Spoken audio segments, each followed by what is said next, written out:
नमस्कार, आप देख रहे हैं खबर फास्ट और मैं हूं आपके साथ शमशेर सिंह। हमारे इस खास कार्यक्रम में आपका स्वागत है। हरियाणा विद्यालय शिक्षा बोर्ड के तहत परीक्षा देने वाले छात्र 7 जून की शाम से पहले ये गाना गा रहे होंगे कि जिसका मुझे था इंतजार, वो घड़ी आ गई, वो घड़ी आ गई। लेकिन ये क्या, जिस घड़ी का बेसब्री से इंतजार हो रहा था, वो अब और इम्तिहान लेने वाली है। यानी कि 10वीं के रिजल्ट के लिए विद्यार्थियों को अभी और इंतजार करना पड़ेगा।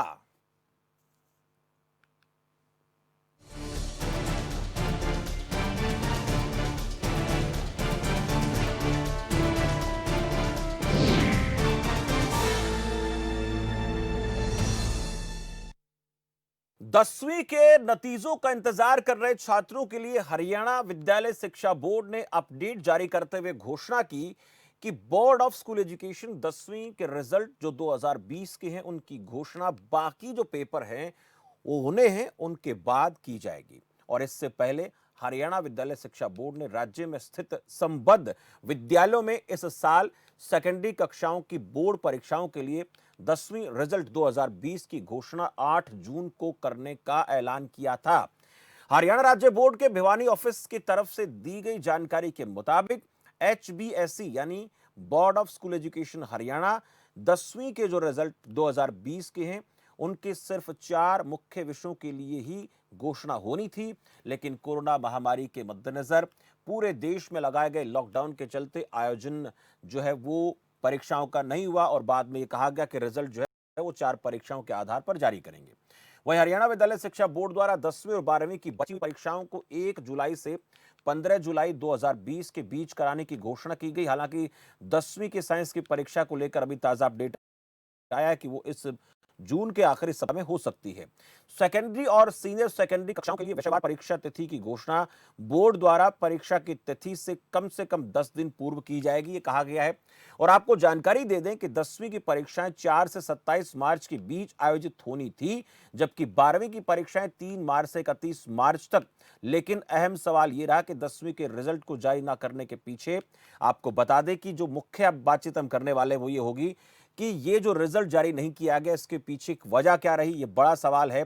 और रिजल्ट अगर जारी नहीं करना था तो उसकी तारीख की घोषणा पहले क्यों की गई, और परीक्षाओं और परीक्षा परिणामों में देरी से छात्रों की पढ़ाई पर क्या असर पड़ रहा है, आने वाले दिनों में क्या दिक्कतें आ सकती हैं, अगर रिजल्ट को 4 परीक्षाओं के आधार पर जारी किया जाता तो क्या परेशानी छात्रों को हो सकती थी। तमाम वो सवाल हैं जिनको लेकर हम बातचीत करने वाले। लेकिन उससे पहले हम आपको सुनवा देते हैं कि जो रिजल्ट जारी होने थे 10वीं क्लास के, उनको लेकर बोर्ड की तरफ से क्या बयान दिया गया है। शिक्षा बोर्ड द्वारा जो आज 10वीं का परीक्षा परिणाम दिया जाना था, वो कहीं तकनीकी कारणों के कारण से आज स्थगित किया गया है।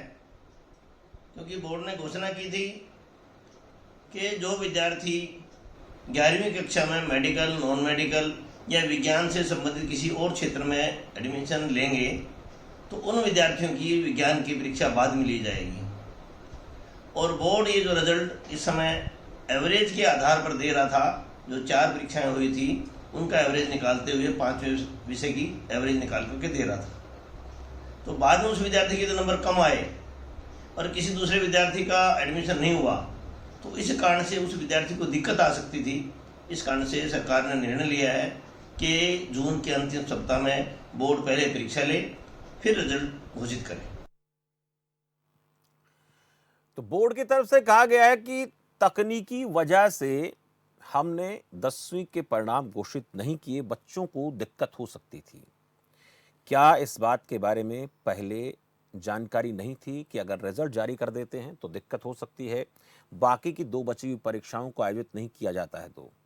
और अगर ऐसा था तो फिर रिजल्ट से एक दिन पहले ही ऐसा क्यों कहा गया कि अब हम 10वीं के रिजल्ट जारी नहीं करेंगे, दोनों परीक्षाएं लेंगे? ये तमाम वो सवाल हैं। और विद्यार्थियों के मन में एक बात चली गई थी कि कल सुबह जब हम उठेंगे तो हमें हमारा रिजल्ट मिल जाएगा।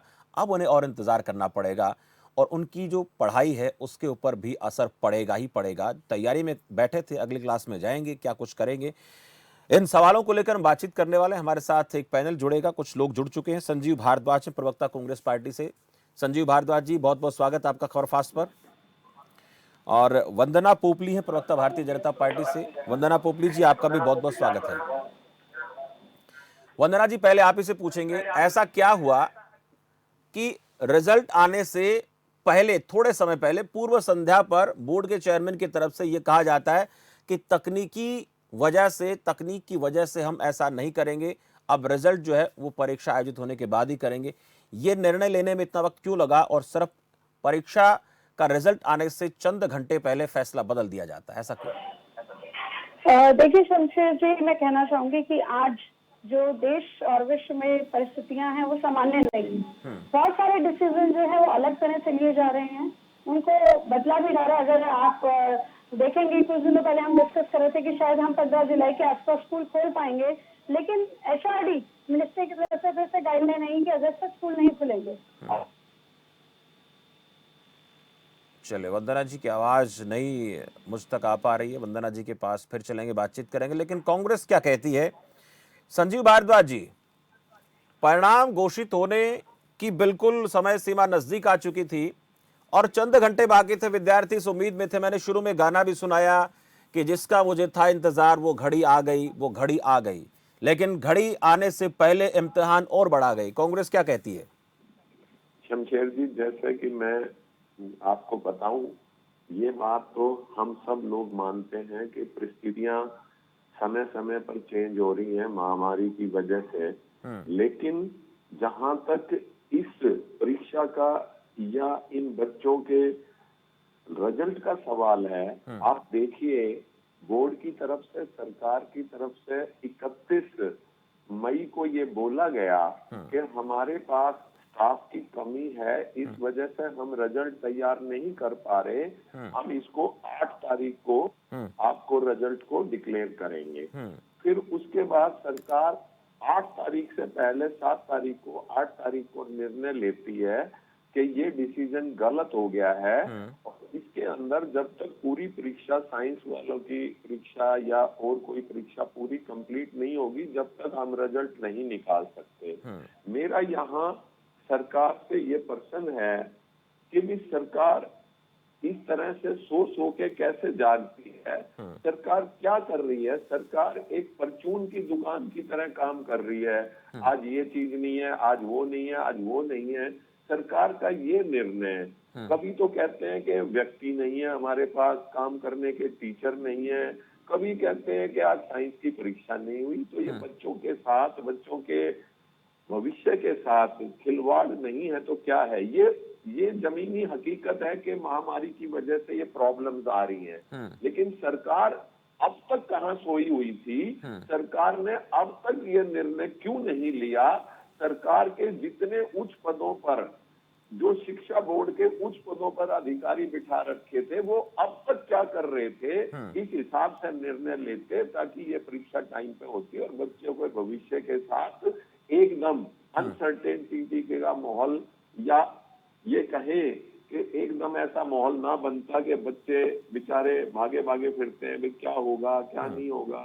मेरे ख्याल से सरकार निर्णय लेने में देरी कर रही है। ठीक है, वंदना पोपली जी, एक तो सवाल मैंने आपसे किया कि चंद घंटे पहले ये कहा जाता है कि अब हम इस रिजल्ट को जारी नहीं करेंगे क्योंकि ये परीक्षाएं जब तक आयोजित नहीं हो जाती तब तक परिणाम घोषित नहीं करेंगे। तो विद्यार्थी उम्मीद में बैठे थे, उन्हें झटका तो लगा, इसमें कोई दो राय नहीं है। दूसरी तरफ कांग्रेस पार्टी की तरफ से ये कहा जा रहा है कि सो कर क्यों सरकार जाग रही है? इतने बड़े प्रशासनिक अधिकारी सरकार के पास हैं, वो शिक्षा बोर्ड में काम करने वाले हों, बड़े लेवल पर काम करने वाले अधिकारी हों, क्यों उनको इस तरह के निर्णय लेने के बाद बदलने पड़ रहे हैं? महत्वपूर्ण बात यह, क्योंकि इससे छात्रों का जो भविष्य है वो कहीं ना कहीं प्रभावित होता है, निश्चित सी बात है, क्योंकि कोरोना ने प्रभावित किया है। कुछ फैसले भी उनके लिए घातक हो सकते हैं अगर समय पर नहीं लिए जाते हैं तो।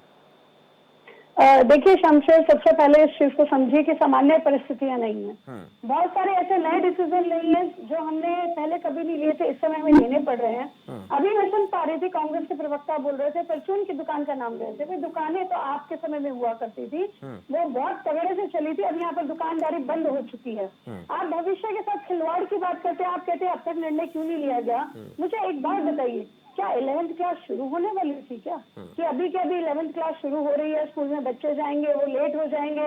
आप सभी को मालूम है कि किस तरह से बच्चों को नहीं, क्या एक वंदना क्लास जी से सिर्फ दूसरी क्लास यही में एक और वजह है किया कि गया? वंदना जी एक मिनट, क्या सिर्फ यही एक वजह है कि 11th की क्लासेस शुरू नहीं होने मैं वाली इसका थी भी जवाब दूंगी, इसलिए? मैं इसका नहीं, भी जवाब ये दूंगी। कहीं ना कहीं मुझे मैं ऐसा लग रहा है कि आपकी मुझे बात का भी टोकना जवाब चाहिए दूंगी। था।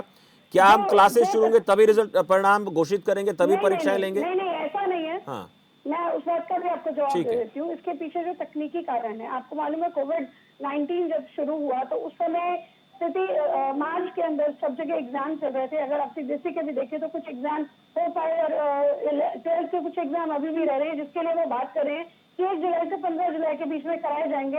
हालांकि उसमें भी अभी स्थिति देखने पर पता चलेगा। लेकिन 10th क्लास का हरियाणा बोर्ड का साइंस का पेपर अभी तक नहीं हुआ। पहले ये डिसाइड किया गया कि जितने भी 4 पेपर हैं उनके बेसिस पर, क्योंकि आंसर शीट चेक हो चुकी है, उनके मार्क्स के बेसिस पे एवरेज मार्क लगाकर जो है उनको रिजल्ट दे दिया जाएगा। लेकिन बाद में इस चीज को रियलाइज किया गया कि जो साइंस स्ट्रीम है, साइंस स्ट्रीम में अगर बच्चे जाना चाहते हैं तो उसका जो साइंस के मार्क्स हैं उसको देखकर ही पता चलता है कि वो साइंस स्ट्रीम में जा पाएगा या नहीं जा पाएगा। अगर साइंस में उसके नंबर ही अच्छे नहीं आए, वो क्लियर ही नहीं कर पाया, तो वो साइंस स्ट्रीम में कैसे चल पाएगा? तो वो देखने के लिए ये निर्णय लिया गया है, बच्चों के भविष्य को ध्यान में रखते हुए, तभी कि वो साइंस स्ट्रीम ठीक चल है। पाए और हाँ। साइंस का एग्जाम होने के बाद ही 10th क्लास की जो है बोर्ड का रिजल्ट डिक्लेयर किया जाएगा। यानी ये कहा जा सकता है कि इसी वजह से ये सब किया गया, हालांकि इस चीज़ को बहुत पहले किया जा सकता था। हम बातचीत करेंगे, हमारे साथ शिक्षाविद सोमनाथ हंस हैं, जो इस पूरे प्रकरण को लेकर जो बारीकियां हैं, वो कहाँ का दिक्कतें छात्रों को आ सकती हैं, उस पर हमें बताएंगे। और ये भी बताएंगे कि रिजल्ट जारी होने की जो समय सीमा नज़दीक आई, उससे पहले ये फैसला लिया गया, उससे क्या प्रभाव पड़ सकते हैं। सोमनाथ जी, बहुत बहुत स्वागत है आपका खबर फास्ट पर। हाँ जी, मैं ये कहना चाहता हूँ जी जी, कि जो रिजल्ट है गवर्नमेंट ने ये कहा कि डिक्लेयर करेंगे, अब रोक दिया एकदम डिक्लेयर नहीं करेंगे, क्या मतलब हुआ इस चीज का? यानी they can't take firm decision. पक्का जो डिसीजन है वो एक बार लें और उस डिसीजन के मुताबिक काम करें। अब ये कोरोना की वजह से ये सारी केस चल रही है, 11th बच्चे ये भी नहीं सोच सकेंगे कि भाई क्या सब्जेक्ट लेने हैं, क्योंकि जब तक रिजल्ट सामने नहीं होगा तब तक कैसे पता लगेगा कि क्या सब्जेक्ट लेने हैं, whether they are eligible to take science और नॉट। साइंस में जाना चाहते हैं, कॉमर्स में जाना चाहते हैं, आर्ट्स में जाना चाहते हैं, कौन सा स्ट्रीम लेना चाहते हैं, तो तभी पता लगेगा जब तक बच्चों के सामने रिजल्ट आएगा। तो रिजल्ट तो अगर कोई एग्जाम जो रह गए हैं उनको तुरंत कंडक्ट करा के, जैसे ऑनलाइन कराना है या स्कूलों में बुलाकर कराना है, पूरे मेजर अडॉप्ट करके रिजल्ट की अगर एग्जाम की डेट फिक्स करनी है, डेट फिक्स करने के बाद रिजल्ट तो तुरंत देना चाहिए। अच्छा सोमनाथ जी, एक फैसला लिया गया, एक फैसला, होना चाहिए। सोमनाथ जी ये फैसला लिया गया कि 4 परीक्षाओं के आधार पर रिजल्ट घोषित कर देते हैं। बाद में ये कहा गया कि विज्ञान की परीक्षा करानी जरूरी है, तो क्या वो फैसला सही था? नहीं, ये तो साइंस की परीक्षा ना हो ये तो गलत है ना। परीक्षा तो होनी चाहिए जी, और साइंस की प्रमोशन साइंस की नहीं होनी है तो जो उनके से जो एवरेज एग्जाम मार्क्स आते हैं तो बीच में टर्म एग्जाम भी होते रहते हैं, उसकी बेस पर फिर उनको एडमिशन दिया जाए साइंस में। और जहाँ तक रिजल्ट की बात है तो इसमें तो ऐसे ही स्थिति चल रही है कि जान अपनी बचानी जरूरी है, पढ़ाई इतनी जरूरी नहीं। अगर मास प्रमोशन भी करनी पड़े तो there is no harm in doing the mass promotion. 10th को मास प्रमोशन कर दी जाए और जो साइंस लेने वाले बच्चे हैं उनके रिजल्ट्स जो है स्कूल से मंगा लें। जो प्रिंसिपल हैं स्कूल के वो अगर रिकमेंड करते हैं कि हाँ इस बच्चे को साइंस ले जाए, क्योंकि principal and the teachers they know much better about the child. जो बच्चा उसके पास 8-10 साल पढ़ा है उसकी कैपेबिलिटी, उसकी कैपेसिटी को हर एक स्कूल का टीचर जानता है। जब हम एक सोमनाथ जी, आपने बहुत बढ़िया बात कही कि जो स्कूल के टीचर हैं वो उस छात्र के बारे में बेहतर जानते हैं जहां से उसने 10वीं की, 8वीं की, 9वीं की, 7वीं की पढ़ाई की है। तो जैसे हमारा एक कैरेक्टर सर्टिफिकेट बना के देते हैं, आपको चरित्र प्रमाण स्कूल बनाकर देता है, उसी तरीके से एक प्रमाण पत्र बनाकर दे देता कि भाई ये बच्चा होनहार विद्यार्थी है, ये साइंस में एवरेज मार्क्स इतने हासिल कर सकता है और उसको परीक्षा देने की जरूरत नहीं, आप साइंस स्ट्रीम देख सकते हैं। बिल्कुल ठीक है, इस तरीके से हो सकता है। ठीक है, बेसिस ऑफ हिज परफॉर्मेंस, जो पिछली परफॉर्मेंस है उसकी 8th में है, 9th में है, 10th के जो एग्जाम हुए उसमें क्या परफॉर्मेंस है उसके आधार पर वो बना सकता है कि इसके ये इतने मार्क्स आते थे तो he can move on with science. बिल्कुल। मैं सोमनाथ जी आपके पास आऊंगा, लेकिन वंदना पोपली जी से पूछना चाहूंगा। वंदना जी, सोमनाथ जी को आपने सुना, बहुत बढ़िया सुझाव उन्होंने दिया। और ऐसे सुझाव, ऐसा नहीं कि सरकार के पास नहीं आए होंगे, ऐसी बात नहीं है। सरकार के पास इतने बड़े बड़े शिक्षाविद हैं, प्रशासनिक अधिकारी हैं, एजुकेशन डिपार्टमेंट में तमाम बड़े अधिकारी वर्ग लोग जो काम करते हैं, क्या ये सुझाव सरकार के पास नहीं आया होगा? बिल्कुल आया होगा। ये तो मुझे लगता है कि सोमनाथ जी कह रहे हैं तो यहाँ पर उनका सुझाव बिल्कुल सही है।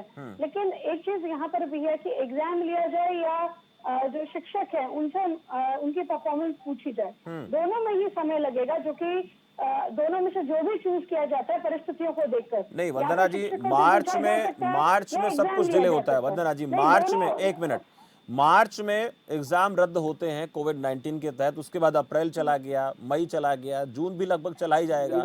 तो इतना लेने का समय नहीं है। इतना लंबा वक्त लगाया आप लोगों ने, सरकार ने। ये पहले हो सकता था। और जिस स्कूल में हम बच्चों के तमाम तरह की और भी एक्टिविटीज के हम उनके मार्क्स लेते हैं, ग्रेड उनके लेते हैं, तो स्कूल के लिए तो बहुत आसान है। एक दिन लगता है, एक दिन में फटाफट, एक हफ्ते की प्रोसेस है, पूरी एक हफ्ते में सब कुछ हो सकता है। ये मैं सोमनाथ जी बताएंगे। सोमनाथ जी, कितना वक्त लगता है इस प्रोसेस में स्कूलों से रिजल्ट बच्चों के मंगवाने में, साइंस स्ट्रीम के खासकर? With in one day teacher बैठ जाएं और प्रिंसिपल बैठ जाएं, और हर एक बच्चे का टीचर्स को खास तौर पे ध्यान, जो साइंस के टीचर उनको बुलाएं, 5-7 टीचर हैं, और सोशल डिस्टेंसिंग का पालन करके वहाँ मीटिंग करें, और उसमें हर एक बच्चे का इंडिविजुअली देखें उसकी क्या परफॉर्मेंस है। इफ उसको रिकमेंड करना है रिकमेंड करें, नहीं रिकमेंड करना मत करें। हर स्कूल में मुश्किल से 50-60 बच्चे या 100 बच्चे हो जाएंगे अगर बड़ा स्कूल है, तो उसमें जो परफॉर्मेंस, पिछली परफॉर्मेंस के हिसाब से, बच्चे की जो परफॉर्मेंस है उसके हिसाब से उसको सर्टिफिकेट इशू किया जाए या नाम रिकमेंड करके को भेज दिए जाएं, और उसके साइंस के वो मार्क्स लग सकते हैं। कोई ये नहीं है कि मार्क्स नहीं लग सकते हैं। और जहाँ तक एग्जाम है, ये कोई एग्जाम लेने का टाइम है। मार्च में जब कैंसिल कर दिए थे, उसी वक्त बाकी सब्जेक्ट के बेस पर रिजल्ट को निकाल देना चाहिए था, ताकि जैसे जहाँ अप्रैल में सेशन स्टार्ट होता है, तो सेशन 11th का स्टार्ट हो सकता है अगर कोरोना का ये ना होता। जो ऑनलाइन क्लासेस चल रही है, बाकी क्लासेस स्कूल खुलने की भी कोई उम्मीद नहीं है। आप सोचे स्कूल खुलने से खोल लेंगे, मैं तो बिल्कुल विरोध में हूँ। स्कूल खुलने का भी जब टॉपिक चला था, मैं बोला था और मैंने बहुत विरोध किया था इस बात का कि स्कूल बिल्कुल नहीं खोलने चाहिए। कोई पेरेंट अपने बच्चे को नहीं भेजेगा, चाहे वो 11th-12th का है, चाहे 10th का है, चाहे छोटी क्लासेस का, क्योंकि स्कूल खोलने का मतलब है मौत को बुलावा देना। यानी इस फैसले पर भी सरकार को पुनर्विचार करना चाहिए। वंदना जी, जो बात आपने कही कि जो ये जुलाई में कह रहे हैं, जुलाई में बिल्कुल नहीं खोलने चाहिए, जाकर स्कूल खुले सितंबर अक्टूबर में, आधा सेशन कर दें, आधे सेशन के बेस पर बच्चों को अगली क्लास में प्रमोट कर दें। ऐसे ही हम सीबीएसई में, मेरा सुझाव यही होता है कि आप मास प्रमोशन करके इनका रिजल्ट दें। ठीक है, जरूरत नहीं किसी सब्जेक्ट का इम्तिहान लेने की या कुछ करने की। There can be mass promotion ji. Vandana ji, Somnath ji ने 2-3 बातें बड़ी अहम कही हैं कि एक दिन में, 2 दिन में सब कुछ हो सकता है अगर उनके रिजल्ट स्कूल से मंगवाए जाएं। और दूसरा एक बड़ी बात ये भी कह रहे हैं कि मुझे नहीं लगता कि 9वीं 10वीं 11वीं 12वीं की क्लासेस अगर शुरू कर भी दी जाएंगी तो अभिभावक बच्चों को स्कूल में भेज देंगे, क्योंकि किसी की जो कलेजे के टुकड़े की हम बात करें, उसके बच्चे होते हैं, कोई अपने कलेजे के टुकड़े को ऐसे कोरोना के इस काल में हो सकता है स्कूल में भेजे, ऐसा लगता तो नहीं है, लेकिन अगर भेजे तो देखना होगा कि क्या होगा। शमशेर जी, सोमनाथ जी ने बिल्कुल सही कहा कि 2-3 दिन की बात करें, मैं कह रही हूँ मैक्सिमम 1 वीक तक, जो पूरा, क्योंकि हमारे पास डिजिटल रिपोर्ट हम भेज सकते हैं और सबका कंपाइल करेंगे तो 1 वीक तक कंपाइल होकर जान सकते हैं कि साइंस में किस छात्र की क्या परफॉर्मेंस है। लेकिन एक इस चीज का विश्वास रखिए कि जो हरियाणा सरकार है पूरी तरह से छात्रों के भले में काम कर रही है। और जहाँ तक स्कूल खुलने की बात है, मैंने तो पहले भी कहा था कि स्कूल जो है, अगर आपने शिक्षा मंत्री जी का बयान सुना तो उन्होंने क्लियर कहा था कि अभी तो बहुत समय है, 1 महीना है, हम प्लानिंग कर रहे हैं कि अगर सब कुछ सही हुआ तो हम स्कूल खोल देंगे। लेकिन हमारे बच्चे प्रयोगशाला नहीं है, उनसे किसी तरह का प्रयोग नहीं किया जाएगा जब तक स्थितियां सामान्य नहीं हो जाती। स्कूल खोलने का कोई विचार नहीं है। आपने शायद एचआरडी मिनिस्टर रमेश पोखरियाल जी का भी बयान सुना होगा, उन्होंने कहा कि अगस्त तक स्कूल नहीं खोले जाएंगे। तो हर तरह से, हर एस्पेक्ट से जो सरकार है वो सोच रही है। बच्चे हमारे देश का भविष्य हैं, कोई प्रयोगशाला नहीं है, उनसे हम कोई प्रयोग करने वाले नहीं है। और जो स्कूल खोलने का एक विचार बनाया था कि अगर स्थितियां नॉर्मल हो जाती है तो शायद हम स्कूल खोल सकते हैं, तो उसके लिए तैयारियां भी करनी पड़ेगी। तो हम उसकी दिशा की तरफ से, ऐसा कोई कंफर्म नहीं था कि जुलाई में स्कूल खुल जाएंगे। ठीक है, ये बिल्कुल क्लियर चलिए, ये इंस्ट्रक्शन दी गई थी केंद्र सरकार की। लेकिन एक मिनट, हाँ जी सोमनाथ जी, स्थिति देखने पर किया ठीक जाएगा। है, स्थिति देखने पर। सोमनाथ मैडम जी, मैं बताऊं एक बात, सॉरी, कि स्थितियां सामान्य होने की कोई स्थिति नहीं है। अब हरियाणा में देखो ना, छोटा सा हरियाणा है, 2000 टैक्स जा रही है इनकी, अब होने जा रही है 5000 के करीब। हमारे गुड़गांव में देख लीजिए कि एक दिन में 230 केस, कल केस 230 केस थे, और अभी आधे दिन में 89 केस आ चुके हैं। केस तो बढ़ रहे हैं और हम संभावना कर रहे हैं स्कूल खोलने की। हमारे दिमाग खराब हो रहे हैं क्या? परिस्थितियां अभी भी सामान्य जी आपकी बात से सहमत हूँ कि आज की स्थिति में ऐसा कुछ नहीं दिख रहा है। बाकी जो कंपाइल करने की बात है, आप ऑर्डर करिए ठीक है। प्रिंसिपल को, साइंस मास्टर को बैठकर विद इन 1 वीक पूरे स्कूलों का अच्छा से कोर्स मिल जाता है। ठीक है। मैं संजीव भारद्वाज जी, आपने बड़ी ध्यान से दोनों लोगों को सुना, शिक्षाविद को सुना, वंदना पोपली जी को सुना, लेकिन इतना जरूर समझ में आ रहा है कि वंदना पोपली जी को सोमनाथ जी की बातों से कोई ऐतराज नहीं कर रहे कि वो ठीक कह रहे हैं। और दूसरी तरफ स्कूल खोलने को लेकर भी सोमनाथ जी ने बड़ी काम की बात कही कि अभी ऐसी स्थिति में हम नहीं है, क्योंकि कोरोना का काल जो है वो लगातार बढ़ता चला जा रहा है, कोरोना के मरीजों की तादाद बढ़ रही है। तो ऐसे में स्कूल खोलने को लेकर फैसला क्या लिया जाएगा और आने वाले वक्त में पता चलेगा। लेकिन ये हो सकता था कि बच्चों के मार्क्स, साइंस की बात करें, तमाम सब्जेक्ट जो उन्होंने अभी एग्जाम नहीं दे पाए, उनका स्कूल के प्रिंसिपल टीचर बैठ करके अपने बच्चे का जो भी स्कूल में पढ़ता है उसका बेहतरी से रिजल्ट तैयार करके बोर्ड के पास भेज सकते थे, और रिजल्ट अब तक जारी हो जाता और बच्चों की ऑनलाइन क्लासेस जो चल रही है, बाकी क्लासेस की पहली, दूसरी, तीसरी, पांचवी, सातवीं, नौवीं जो भी है वो शुरू हो जाती। संजीव भारद्वाज जी। मैं आपको बताऊं, मेरी साथी प्रवक्ता पोपली जी, जिस तरह से आज 6 साल के बाद भी कांग्रेस पार्टी को या कांग्रेस रिजीम को याद कर करके दुकानें थी, ये था वो था, मैंने ये जो बात अपने सोमनाथ जी ने कहा, बिल्कुल मेरी सेम पैटर्न पे बात थी कि ये सरकार है, कोई शॉप नहीं है कि बार बार जाग के डिसीजन लिए जाएं। बच्चे को भविष्य की बात है। इस वक्त महामारी के अंदर स्कूलों को एकदम खोलना ठीक नहीं है। ये बात वंदना जी ने पूरी सुनी नहीं। मैंने उनको कहा कि 31 तारीख को ये बोलते हैं, 31 मई को सरकार की तरफ से एक बयान आता है कि हम लोगों के पास रिजल्ट तैयार करने के लिए अभी स्टाफ नहीं है। क्या इनको उस वक्त नहीं पता था कि ये साइंस की परीक्षा लिए बगैर हम इस रिजल्ट को आउट नहीं कर सकते? मेरा सीधा सीधा इस डिबेट में सरकार से क्वेश्चन है कि सरकार सो के जाग रही है।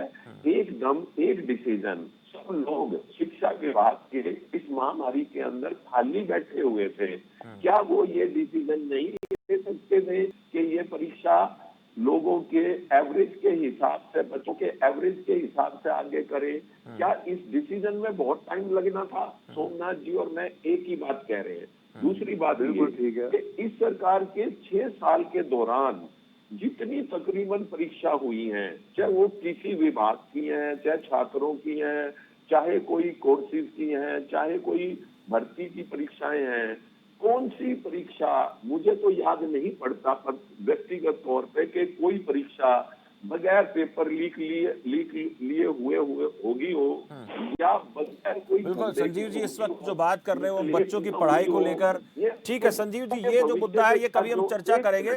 हाँ, अभी हम बच्चों की पढ़ाई को लेकर बात कर रहे हैं। ये जो चीजें हैं, राजनीतिक वाद विवाद चलता रहेगा, लेकिन अब बच्चों की पढ़ाई को लेकर बात हो रही है। हाँ। देखिए सोमनाथ जी, आप ये बताएं, जितना ये रिजल्ट लेट होगा या इसके अंदर जितनी लकूने ये सो के निकालेंगे, तो क्या उससे बच्चों के मानसिकता पर जोर नहीं पड़ेगा? क्या बच्चे आगे अपने भविष्य का? सोमनाथ जी से मैं 2 बातें पूछूंगा। ठीक है संजीव भारद्वाज जी, सोमनाथ जी से 2 बातें पूछेंगे। एक तो मानसिक बच्चे का जो विकास है उस पर कितना असर पड़ेगा, और दूसरा ये कि अगर हम 4 एग्जाम के आधार पर बच्चों का रिजल्ट जारी कर देते और साइंस का या किसी और सब्जेक्ट का उसमें अंक हम सम्मिलित नहीं करते हैं, तो उससे बच्चों के आने वाले दिनों में जो कई बार वो प्रतियोगी परीक्षाओं में भाग लेते हैं, वहां पर कितना असर पड़ सकता है, या पड़ जाता अगर ये परीक्षाएं आयोजित ना होती तो, जो अभी बात हो रही है? देखिए मैं एक बात आपको, मार्च में जैसे ही पोस्टपोन हुआ था, अप्रैल में उसी वक्त इनका पिछले सालों का रिजल्ट मंगाकर, ये तो हरियाणा मैंने है, you can take this decision on the basis of their performance, we have to promote it. सबके मार्क्स जो है ले लेते और वहीं पर बैठकर कंपाइल कर लेते। बात थी मैंने इसलिए रखा है, टीचर्स का होता है, ये लोग बहुत पक्षपात करते हैं। जो बच्चा पढ़ने आता है उसको कहेंगे ज्यादा मार्क्स दे दो, जो नहीं आता उसको कम दे दो। ऐसा नहीं होना चाहिए। जो एक्चुअल परफॉर्मेंस है वो आपके जो एग्जाम कंडक्ट करते हैं बोर्ड जो करते हैं, फर्स्ट टर्म सेकंड टर्म के एग्जाम होते हैं, उसके बेस पर उन बच्चों को साइंस के लिए एलिजिबल है या नहीं है ये देना चाहिए। हर सब्जेक्ट के बेस पर रिजल्ट दे देते हैं। जो बच्चे लेना चाहते हैं उनको देने का क्या क्राइटेरिया रखेंगे आप? जी भाई जब प्रिंसिपल के पास जाएंगे बच्चा एडमिशन के लिए, बच्चे चाहते हैं हम साइंस लें, कोई तो क्राइटेरिया होना चाहिए। पहले तो रिजल्ट क्राइटेरिया होता था। जब आप साइंस का रिजल्ट ही नहीं दे रहे हैं तो उसको कैसे बनेंगे? रिजल्ट का तरीका ये है कि पिछले रिजल्ट्स को देखकर उसकी बेस पर उसके मार्क्स दो और उसका रिजल्ट डिक्लेयर करो, और जितना जल्दी हो सके उतना जल्दी करो। अच्छा, एक और चीज ये सारा काम जो है ये एक हफ्ते में हो जाएगा। ये आपसे पूछना मैं ये भी चाह रहा था सर कि जो अगर 4 पेपर हुए उसके हिसाब से रिजल्ट जारी कर देते और वो मार्क्स उसके अंदर अगर हम इंक्लूड नहीं करते किसी भी लिहाज से, तो आने वाले जो प्रतियोगी परीक्षाएं अक्सर हम देखते हैं उनमें किसी साइंस का पेपर नहीं है या मैथ्स का नहीं है, तो दिक्कतें आ जाती हैं। किसी कोई बच्चा मैथ्स में फेल है और कहीं वो एडमिशन लेने जाता है या फिर कोई भर्ती देखता, हालांकि आजकल ऐसा नहीं रहा, वो बड़ी परेशानी का कारण बनता था। अगर ऐसा हो जाता तो फिर और क्या दिक्कतें खड़ी हो सकती थी बच्चों के सामने? नहीं, बच्चों के साथ तो यही दिक्कत है कि वो साइंस कौन से बच्चे ले सकेंगे, कौन से नहीं ले सकेंगे। इससे उनका मानसिक उत्पीड़न ज्यादा होगा कि भाई हम पता नहीं साइंस ले पाएंगे कि नहीं ले पाएंगे। हाँ। वो तो फिर जो प्रिंसिपल एडमिट करने वाला है उसकी कर्टसी पर डिपेंड करता है। उसके पास कुछ सामने प्रूफ तो नहीं है कि हाँ ये बच्चा अच्छा है, इसके 50% 60% अच्छा, क्या ये भी एक तरीका हो सकता है कि बच्चा जो साइंस स्ट्रीम लेना चाहता है या फिर कॉमर्स में जाना चाहता है उसकी एक छोटी सी प्रतियोगी परीक्षा रख ली जाए ऑनलाइन, वो बच्चा अगर उसमें कामयाब हो जाता है तो उसको साइंस दे दी जाए? ये भी आसान है। नहीं, वो तो स्कूल खुलने के बाद भी स्कूल में भी प्रिंसिपल ले सकते हैं। भाई इसका टेस्ट होगा और जो एलिजिबल हो जाएंगे, हम बोर्ड के रिजल्ट नहीं आया तो ये भी हो सकता है कि वहाँ साइंस की परीक्षा ली जाए 10th के स्टैंडर्ड की, और उसके हिसाब से उनको प्रमोट कर दिया जाए, उनको साइंस के मार्क्स दे दिए जाए और उस हिसाब से उनको साइंस दे दी जाए। बिल्कुल। संजीव भारद्वाज जी कुछ कहना चाह रहे हैं। संजीव भारद्वाज जी। मैं शमशेर जी बीच में ऐड ऑन करूं सोमनाथ जी की बात पे, ये बिल्कुल ठीक कह रहे हैं। जो बीच में परीक्षाएं एक साल के दौरान फाइनल परीक्षा से पहले जो पेपर्स होते हैं उनको भी आधार माना जा सकता है बच्चे को। हर एक स्कूल में हर एक कक्षा के बीच बीच में एग्जाम कंडक्ट करते हैं तो वो पेपर्स के रिजल्ट्स भी टीचर्स के पास होते हैं। उनको भी वो भी हेल्पफुल हो सकते हैं कि एकदम किसी बच्चे के मार्क्स दें। वो तो बहुत आसान तरीका है। सोमनाथ जी ने बिल्कुल ठीक कहा, ये टाइम भी वेस्ट नहीं होता, बच्चा आसानी से आराम से आगे की तैयारी करता। अच्छा, ये ठीक है। वंदना पोबली जी आप कुछ कहना चाह रहे हैं, लेकिन उससे पहले ये भी पूछ लूं, ये मैं आपसे पूछूंगा वंदना जी, बहुत कुछ बच्चे ऐसे भी होते हैं, ज्यादातर बच्चों की बात करूंगा, कुछ की नहीं करूंगा, उनको सबको पता होता है कि मैं आर्ट्स में कामयाब हूं या मैं कॉमर्स में हूं या फिर साइंस स्ट्रीम में मैं जा सकता हूं। अक्सर हम देखते हैं कि बहुत सारे बच्चे साइंस में पास भी होते हैं, अच्छे नंबरों से पास हो जाते हैं, लेकिन फिर भी आर्ट्स को चुनते हैं, कॉमर्स को चुनते हैं, क्योंकि उनको पता है कि वो साइंस को किस तरीके से हैंडल कर पाएंगे। ये बहुत आसान है, इतना मुश्किल काम नहीं था जितना मुश्किल काम इसको समझा जा रहा है। वंदना जी। शमशेर जी आपकी बात सही है कि बहुत सारे बच्चे जो हैं साइंस में अच्छे होते हैं, लेकिन वो आर्ट्स की तरफ या कॉमर्स की तरफ भी जाते हैं। लेकिन कई बार क्या होता है कि जो पेरेंट्स हैं कहीं ना कहीं प्रेशराइज कर देते हैं किसी स्ट्रीम को लेने के लिए, और भी कारण हो सकते हैं। तो अगर ऐसा होता तो ये इस तरह का रिजल्ट क्राइटेरिया रखा ही नहीं जाता। रिजल्ट क्राइटेरिया रखने का कारण भी यही है कि बच्चे की परफॉर्मेंस, उसकी इच्छा कि वो क्या लेना चाहता है, दोनों चेक करना है। जैसे अभी संजीव जी भी यहाँ पर बात कर रहे थे कि एक ऑनलाइन प्रतियोगिता परीक्षा की बात यहाँ पर सोमनाथ जी कर रहे थे। तो ऑनलाइन प्रतियोगिता परीक्षा में तो सबसे बड़ी प्रॉब्लम आएगी कि उनके पास स्मार्टफोन है या नहीं है, नेट है या नहीं। जैसे अभी हम ऑनलाइन क्लासेस ले रहे हैं, तो अगर किसी बच्चे के पास स्मार्टफोन नहीं है तो वो टेलीविजन की मदद से देख सकता है, चैनल पे प्रोग्राम चलाए जा रहे हैं। पर ऑनलाइन परीक्षा में तो उनके पास कोई ऐसा ऑप्शन ही नहीं है। और यहाँ पर आप जो एग्जाम की बात करें कि पहले जो एग्जाम उन्होंने दिया है, मिड टर्म एग्जाम दिया होगा या इससे पहले दिया होगा, उसके बेसिस पे उनको प्रमोट कर दिया जाए तो दो चीजें होती हैं। नंबर एक, या तो बच्चा कई बार सीरियस एग्जाम नहीं लेता कि इससे मार्क्स ऐड होने नहीं है, ध्यान देने की जरूरत नहीं है। कई बार किसी कारण से बच्चा उसको स्किप भी कर देता है, घर में शादी हो सकती है या कोई और कारण हो सकता है। फाइनल में पूरा ध्यान जो है अपना मार्क्स की तरफ रहता है। तो एक चीज को मानिए यहाँ पर कि जो हरियाणा सरकार है चले वो ये टूरिस्ट जैसे बच्चों को चीजें टेबल में वंदना जी एक जो आप पॉइंट कह और रही है ये एक पॉइंट और कुछ कहना चीज चाहूंगी जल्दी प्लीज से जल्दी से एक समय पॉइंट नहीं है। और हाँ सीबीएसई भाई सीबीएसई के एग्जाम जो एग्जाम एग्जाम तो एग्जाम आप ना भी लें तो भी हो सकता है सीबीएसई के जो एडमिशन। मैंने कहा ना जब एग्जाम स्कूल है खुल जाएंगे जहाँ भी वो जहाँ भी दाखिला हो लेना चाहते हैं वहाँ प्रैक्टिकल हो जाएगा। बिल्कुल, ये भी बड़ी बात है। ठीक है, मैं रोकना चाहूंगा, मुझे और ज्यादा इस कार्यक्रम को आगे बढ़ाने की अनुमति नहीं है, समय हो चुका है।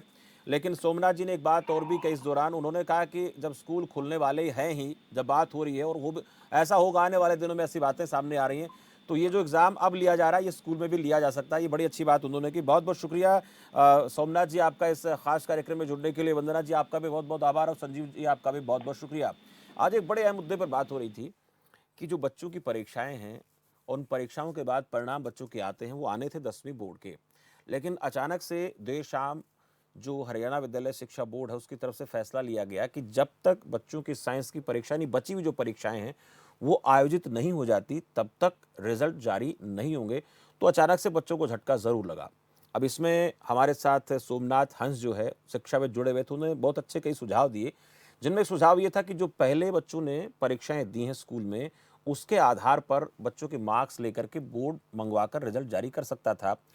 और उसके साथ साथ बच्चों को अगली क्लास में प्रमोट बहुत पहले किया जाना चाहिए था। बहुत लंबा वक्त बीत गया और इस दौरान बच्चे नहीं पढ़ पाए, और बहुत सी जो क्लासेस हैं ऑनलाइन चल रही हैं, तो वो भी कहीं ना कहीं अपनी तैयारी कर सकते थे। लेकिन दूसरी तरफ सरकार का ये कहना है कि अगर ऐसा हो जाता तो फिर बच्चे, अक्सर हम देखते हैं कि बहुत ज़्यादा गंभीर नहीं होते पढ़ाई के प्रति। वो उन एग्ज़ाम के दौरान जो स्कूल में लिए जाते हैं, स्कूल में कंडक्ट होते हैं, बोर्ड की तरफ से जब परीक्षाएं ली जाती हैं, तब बहुत गंभीरता से बच्चे उसको पढ़ते हैं। लेकिन ये एक आध परीक्षा की बात थी, बहुत लंबी चौड़ी परीक्षाएं इसमें नहीं बची हुई थी, और उसके लिहाज से बहुत पहले रिजल्ट के जो है वो ऐलान होने की बात हो सकती थी। लेकिन अब देखना होगा कि बोर्ड की तरफ से जो फैसला लिया गया, सरकार उसके ऊपर अमल करती भी है, और उसके साथ साथ जो परीक्षाएं होंगी उसके बाद रिजल्ट जारी होंगे। अब उन परीक्षाओं को आयोजित होने में कितना वक्त लगेगा, और उसके बाद जो रिजल्ट आएंगे तब कब तक रिजल्ट आएंगे, और रिजल्ट आने के बाद पढ़ाई कब होगी, बच्चे अपना संकाय कब चुनेंगे, आर्ट्स में जाना है, साइंस में जाना है, कॉमर्स में जाना है। ये कई सारी समस्याएं हैं जो कोविड-19 ने बढ़ा दी हैं, लेकिन सवाल कई हैं, देखते हैं आगे क्या होता है। फिलहाल इस चर्चा में इतना ही, मुझे दीजिए इजाजत और आप देखते रहिए खबर फास्ट। नमस्कार।